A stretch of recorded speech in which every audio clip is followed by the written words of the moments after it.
Salve galera, e aí pessoal, aqui é Rodrigo Hagabashi em mais um Hagapapo sobre as minhas leituras e comentários com relação ao jogo Curseborn RPG, que foi feito campanha de financiamento coletivo pelo pessoal da Onyx Path Publishing, e eles fizeram a campanha de financiamento coletivo há mais ou menos 2 meses atrás.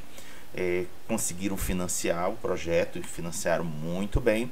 Eles entregaram uma série de manuscritos para as pessoas que apoiaram o projeto e estão prevendo aí a entrega do jogo, da versão final, ali por meados de 2025. Então eu tive acesso a esses manuscritos que eles entregaram para os apoiadores, porque eu fui um dos que apoiaram o projeto. Se você quer saber o motivo do porquê que eu apoiei o projeto, o que me motivou a participar, recomendo dar uma lida, dar uma escutada nos primeiros vídeos que eu fiz com relação ao Curseborn. Tá aqui no playlist na descrição do vídeo, e vocês vão ver os 2 principais motivos que me convenceram e me fizeram fazer esse conjunto de vídeos, essa série de vídeos que eu estou fazendo hoje, que compõe este que vocês estão assistindo hoje. Então, se vocês estão começando por ele hoje, recomendo dar uma olhada nos vídeos anteriores, o playlist está aqui embaixo para vocês darem uma conferida. E hoje eu estarei dando continuidade ao conteúdo da família da linhagem dos famintos. Para quem está caindo agora no vídeo, Curseborn tem 5 linhagens de seres sobrenaturais que são jogáveis para quem deseja jogar. Eu já passei pelos mortos, a linhagem dos mortos, já tem uma série de vídeos documentando sobre eles, e atualmente eu estou passando pelos famintos. Em breve eu vou passar pelos rejeitados, pelos primais e pelos feiticeiros. Então são essas as 5 linhagens jogáveis em Curseborn. Então, hoje vai ser continuidade, vai ser o 3º vídeo de famintos. Então, recomendo novamente dar uma olhada aí na playlist, cujo link está na descrição do vídeo, para vocês acessarem os anteriores e não ficarem muito perdidos no que eu vou começar a comentar hoje. Porque hoje, deixa eu trocar aqui a tela para vocês, dando continuidade, vou falar da seção Redenção. Como eu falei para vocês, todo o conteúdo que eu estou apresentando aqui foi traduzido por mim a partir dos manuscritos entregues aos apoiadores do Curseborn, e vou trazer só as partes que eu achei mais interessantes para vocês acompanharem. E tudo aquilo que eu falar, entre aspas, é o conteúdo traduzido, e logo em seguida são os meus comentários sobre o que eu estou trazendo para vocês, beleza? Então vamos lá, começar pelo conteúdo de redenção dos famintos. Abre aspas. Ok. Eu tenho certeza de que isso tudo foi muito para se assimilar. Você provavelmente está se perguntando se você consegue desfazer a sua maldição. Você pode morrer, você é imortal e imune a tanto envelhecer quanto a doenças, mas não é o mesmo que indestrutível. Fogo, decapitação e uma estaca através do coração matarão você. Mas vamos ser justos. Essas matam a maioria das coisas. Fecha aspas. Olha só que interessante. Enquanto que, por exemplo, é inevitável fazer comparações com Vampiro à Máscara e outros jogos similares. Em Vampiro à Máscara, estaca não mata vampiro, apenas imobiliza ele, leva ele a um torpor e ele fica imobilizado até que essa estaca seja retirada do coração dele. Aqui já está sendo dito que uma estaca através do coração mata o faminto. Olha que interessante. E para além da estaca, a decapitação também mata o faminto. Então temos aí 3 coisas que podem levar à morte final de um faminto: fogo, decapitação e estaca. Muito interessante. Vamos continuar. Abre aspas. Além disso, talvez você não queira morrer. Talvez você apenas queira voltar a ser mortal. Bem, há histórias sobre os famintos que conseguem. Fecha aspas. Bom, para quem joga Vampiro à Máscara, já ouviu falar daquela ascensão da humanidade ao ponto de que ele consegue chegar a Golconda. A Golconda é quando o vampiro conseguiu se redimir, conseguiu chegar ao ápice de sua humanidade como vampiro, e ele não precisa mais ter que se alimentar de sangue para existir. E ao mesmo tempo ele pode voltar a andar na luz do sol sem sofrer com as mazelas que os vampiros sofrem quando são expostos à luz solar. Interessante, então aqui também tem essa ideia de conseguir superar a maldição dos famintos e se libertar dessa necessidade de consumir o sangue. Mas vamos continuar. Abre aspas. A mais famosa é a do Lázaro. Você o conhece da Bíblia. A mãe alega que Lázaro é uma parábola para a nossa própria danação. Contudo, você sabia como a história acaba? De acordo com as escrituras apócrifas bíblicas, Lázaro viajou para o reino de Kition após a ressurreição dele, para um lugar que agora abriga a cidade de Larnaca. Ele viveu outros 30 anos, então morreu de envelhecimento natural. Fecha aspas. Aqui assumo que não conheça a história de Lázaro, a história bíblica. Eventualmente vou dar uma olhada para conferir qual é essa relação que esse relato de Curseborn faz com Lázaro. Mas é mais um reforço da possibilidade dos famintos conseguirem se libertar da maldição. Mas vamos continuar. Abre aspas. Ele viveu outros 30 anos. Não essa meia-vida parasítica que nós temos, mas uma verdadeira vida mortal. Uma que acabou como todas as vidas mortais que devem, eventualmente. Por 2 longos milênios, os famintos procuraram pelo segredo de Lázaro. Eu ouvi falar de rumores sobre os discípulos de Kition, os quais descobriram o Gospel de Lázaro nas ruínas antigas sob Larnaca. O Gospel possui uma estrada para a redenção que é igualmente simples e impossível: parar de estar faminto. Fecha aspas. Curseborn parte do pressuposto que todos os seres sobrenaturais têm uma maldição que os impele a ter que realizar atos que não seriam legais, que seriam reprováveis. E no caso dos famintos, eles terem que consumir sangue, o sangue dos mortais. Quem tiver curioso, a maldição dos mortos é ter que se nutrir de sentimentos manifestados pelos vivos. Eles forçam as pessoas a gerarem uma sensação, um sentimento que a partir disso eles conseguem saciar as vontades deles. No caso aqui dos famintos, a vontade deles é baseado no consumo do sangue, cujo sangue tenha uma ressonância especial buscada pelos famintos, porque tem famílias de famintos que buscam ressonâncias diferentes. E aqui está se dizendo que a libertação, a redenção dos famintos pode ser encontrada através da busca de não se sentir mais necessidade de estar faminto, ou seja, de não precisar mais saciar essa vontade de consumir sangue. Continuando, abre aspas. A fome nos conduz, aprisiona a nossa carne entre os mortos e os vivos, e propele tanto a nossa ambição quanto a proeza ao auge inumano. Para se tornar novamente mortal, você deve rejeitar tudo o que ela representa. Fecha aspas. Olha, tal como em Vampiro à Máscara, não consumir sangue não é uma tarefa simples. Vai precisar, ao longo do tempo, o personagem abdicar de certas sensações e resistir a certas vontades para não precisar ter que consumir o sangue. E isso não é fácil, isso não é simples. Isso vai ter que ser um conjunto de combinações narrativas e sucessos nas rolagens de dados. Fico aqui curioso para saber como em Curseborn isso poderá ser viável. Mas na frente, quando eu esbarrar com conteúdos que expliquem isso, eu poderei trazer aqui para vocês. Mas por enquanto aqui tem a descrição dos famintos, que eles têm a possibilidade de encontrar a redenção. Próximo parágrafo, abre aspas.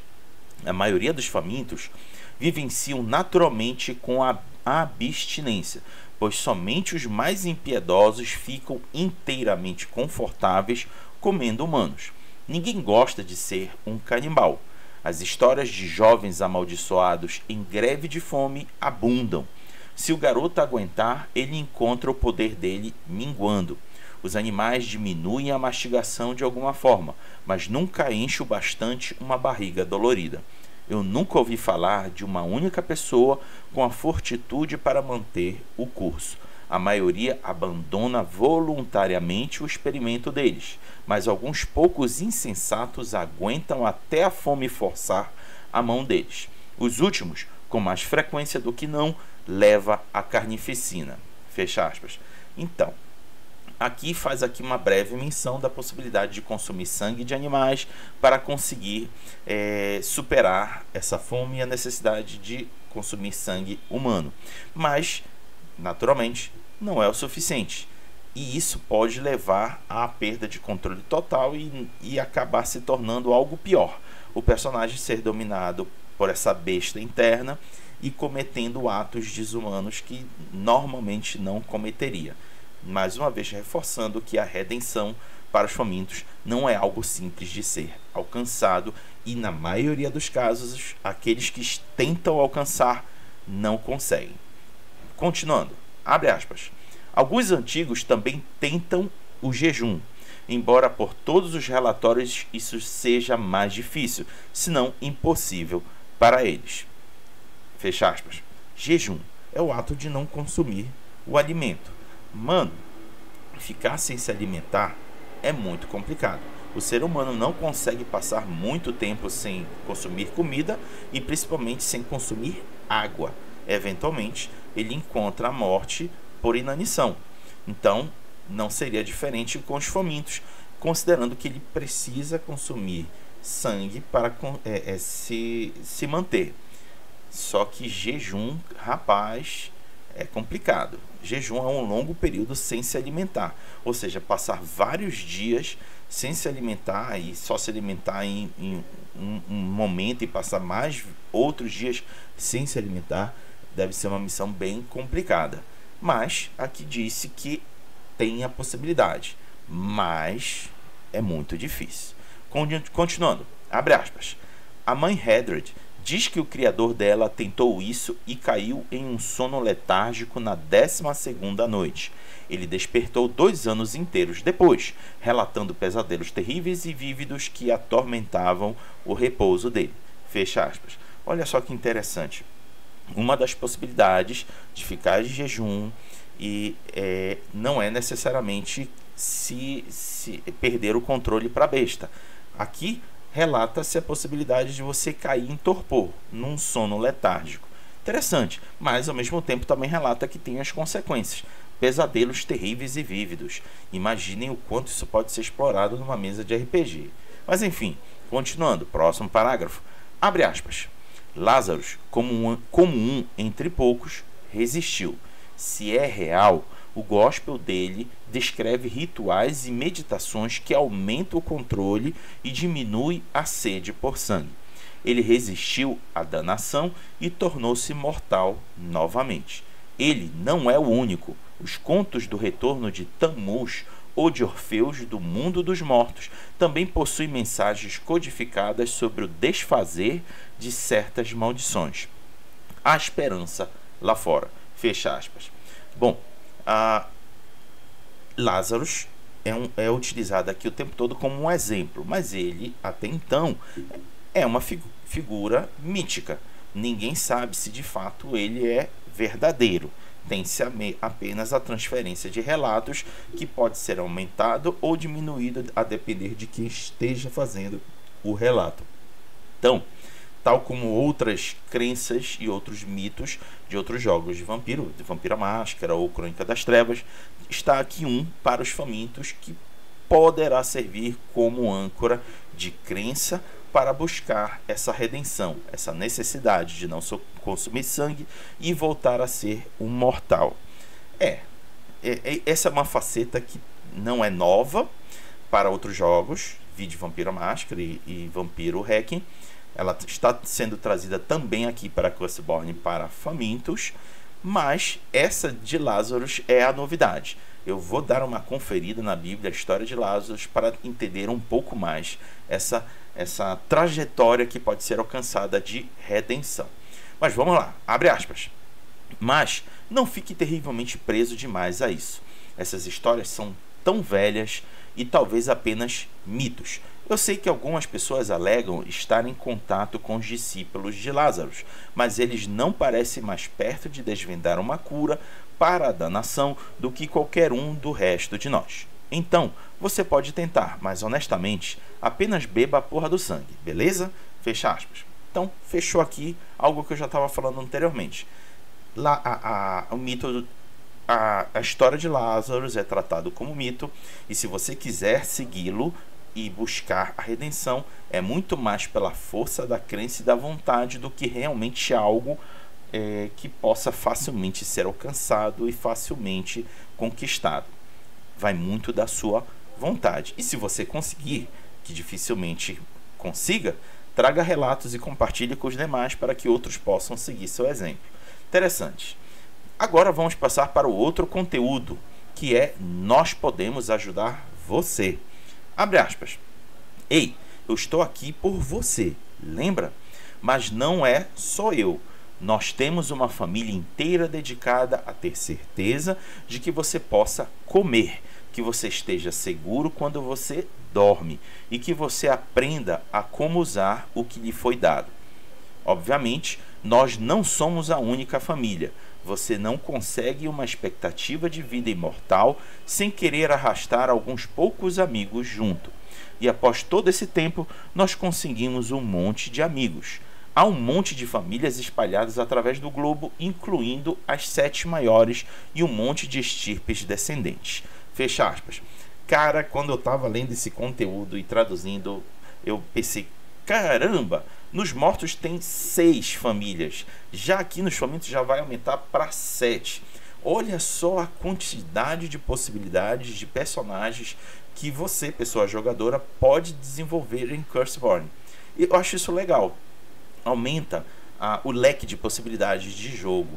E aqui 7 famílias de famintos. Olha só que interessante. Continuando, abre aspas.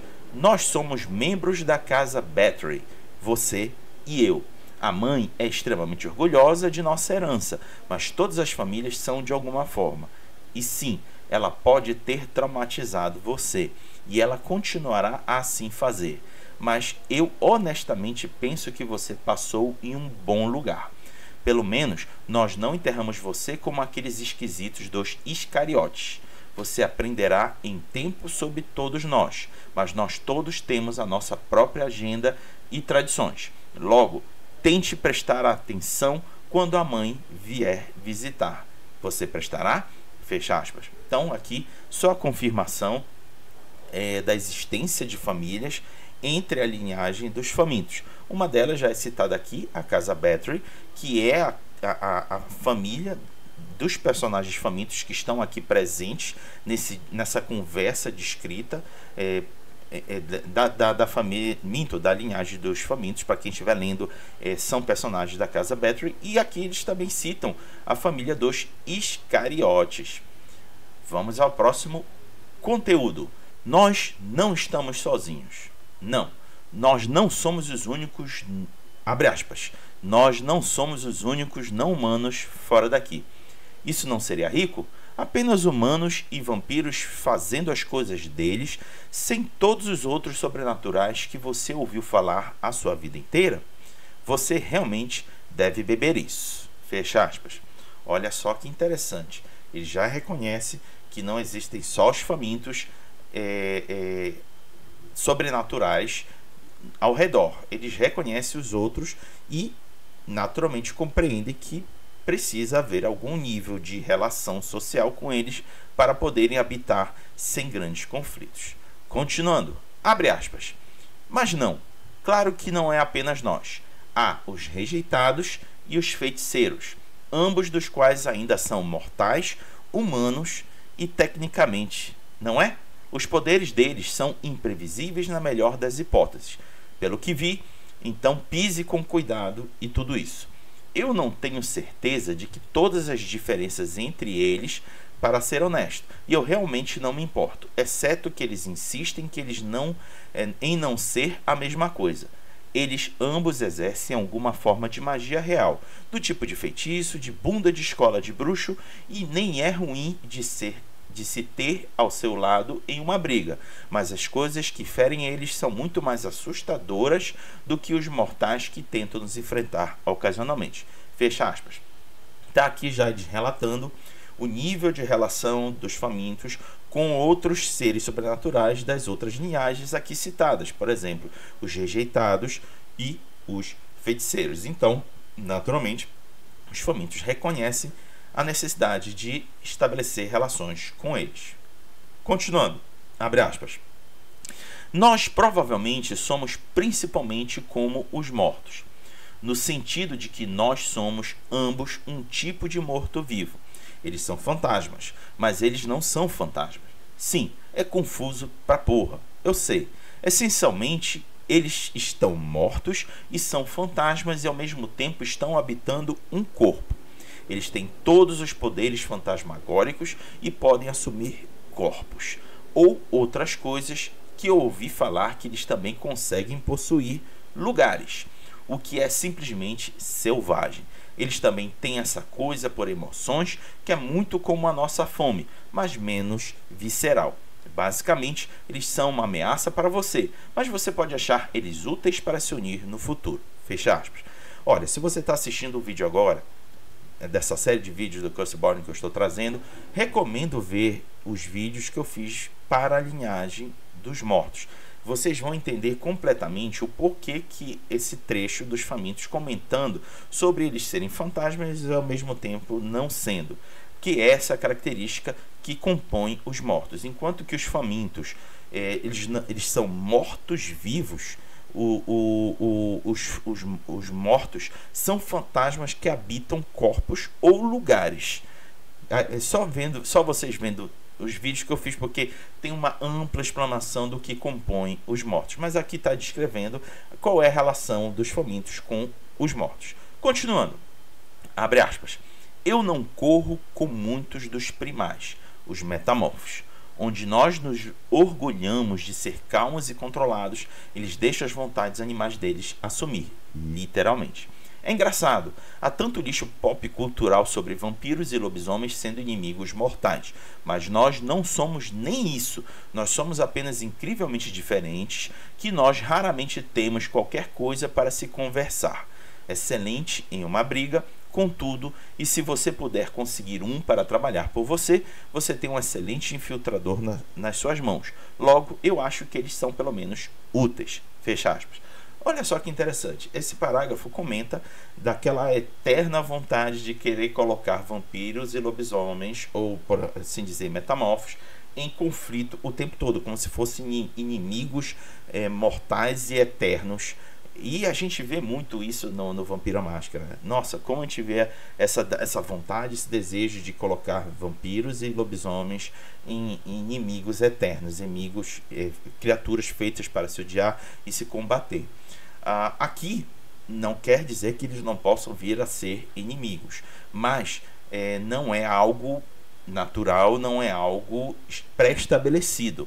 Eles podem inclusive trabalhar juntos e não seria, e se fosse diferente seria estranho, porque o Curseborn ele está sendo construído para ver crossover, um crossover que possa ser trabalhado juntos, seja famintos, seja primais, seja mortos, seja feiticeiros, seja rejeitados. Então seria realmente estranho em Curseborn pintar os primais como os inimigos jurados ou inimigos naturais dos famintos.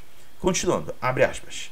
Sim, os lobisomens e outros metamorfo-coisas são reais. A magia é real. Os vampiros são reais. Você é um.